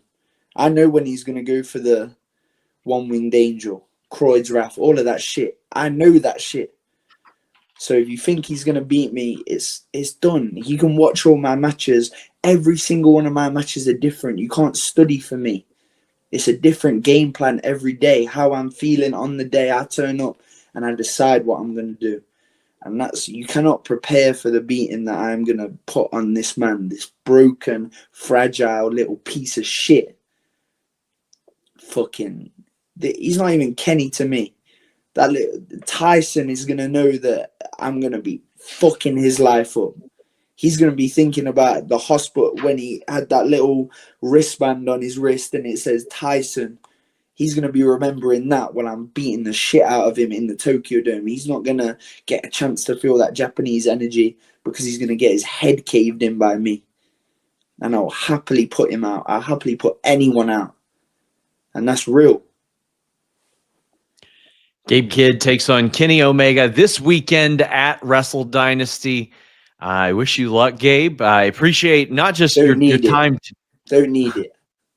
I appreciate not only your time today, but the time ahead of you beating Oiwa in under 15 minutes, as well as you speaking to me after your scuffle with Kenny. Light work. What did I say when we spoke in November? You tried to ask me about Oiwa. I don't give a fuck about him. Like you say, under 15 minutes, everyone's saying, oh, this guy's the next up. Fuck anyone who's next up. Fuck Kenny Omega. Fuck his co-workers. Fuck his boss. Not even his boss. His co-founder. Fuck all of them. Fuck the guy who's the WWE champion. Fuck all of them, man. Fuck every single one of them. I'm the one up in it. It's my year this year. Everyone likes to say that and then they do shit. They win a little tag title on the indies. This is my year. Shut your fucking mouth. This is my year. Right there. What? That was a little tag title on the indies back in the day. Yo, do your closing speech, man. You pissing me off, man. I gotta go to the gym. Shit. Gabe Kidd, Kenny Omega this weekend. We will have a post show on Fightful. We greatly appreciate Gabe Kidd's time. And fuck Tony Khan as well, little bitch. Fuck you. Cry more, pussy. All of you, man. Fuck them. I'm out of here. See you in a bit, Sean. Until next time, we're out.